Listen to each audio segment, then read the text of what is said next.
Assalamualaikum warahmatullahi wabarakatuh.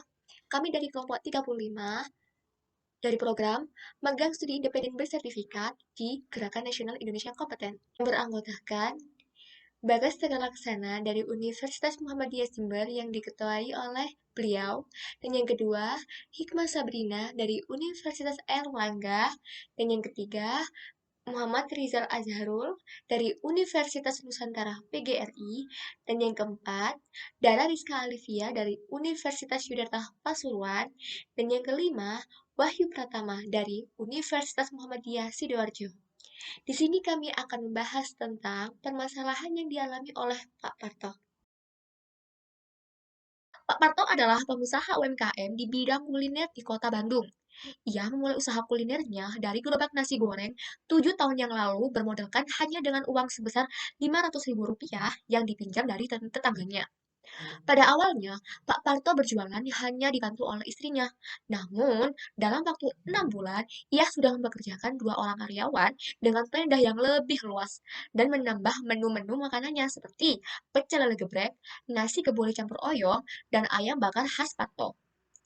Hanya dalam waktu 2 tahun, usaha Pak Parto berkembang pesat sehingga dari gerobak, ia telah pindah ke warung permanen yang tetap di lokasi di kota Bandung. Ia telah memiliki 15 orang karyawan dan semua warungnya adalah profit dan sebagian besar pelanggannya adalah mahasiswa atau orang kantoran. Harga makanan yang dibanderol Pak Parto tergolong ramah kantong. Ia tidak banyak mengambil untung, margin hanya maksimum 10% dari modal yang dikeluarkan. Dan Pak Parto akhirnya dikenal sebagai pengusaha UMKM yang sukses. Dan ia akhirnya melebarkan usahanya menambah 3 lokasi warung lagi di semua lokasi yang strategis. Tidak hanya itu, sejak tahun 2018, ia membuka jalur kuliner online yang mampu berkontribusi 40% dari total bisnis kulinernya. Ia senantiasa menjaga suplai bahan baku masakan langsung dari petani di desa atau berikut adalah data kinerja dan data kompetitor usaha dari Pak Parto itu sendiri.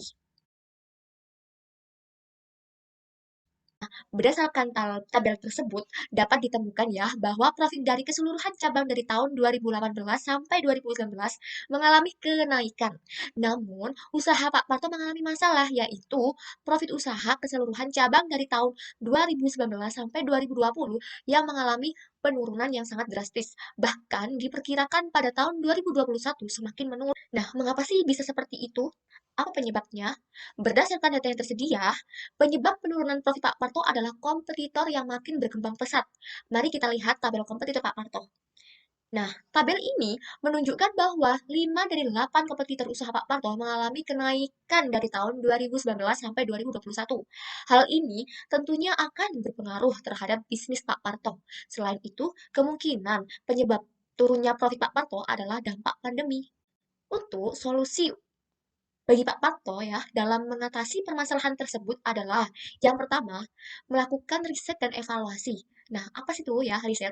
Riset ini diperlukan untuk mengetahui lebih dalam apa yang dibutuhkan konsumen, inovasi, dan strategi. Sedangkan evaluasi diperlukan agar dapat mengetahui apa kekurangan dari usaha Pak Parto itu sendiri. Dan hal ini ditujukan untuk memperbaiki kekurangan tersebut. Dan solusi yang kedua, tawarkan nih produk yang unik. Nah, produk atau jasa yang Anda tawarkan ke pasar harus memiliki sisi yang berbeda, unik, dan otentik dari apa yang sudah ada selama ini. Nah, berikan inovasi pada layanan Anda agar memiliki ciri khas yang berbeda dengan milik pesaing, sehingga konsumen juga mendapatkan pilihan yang berbeda.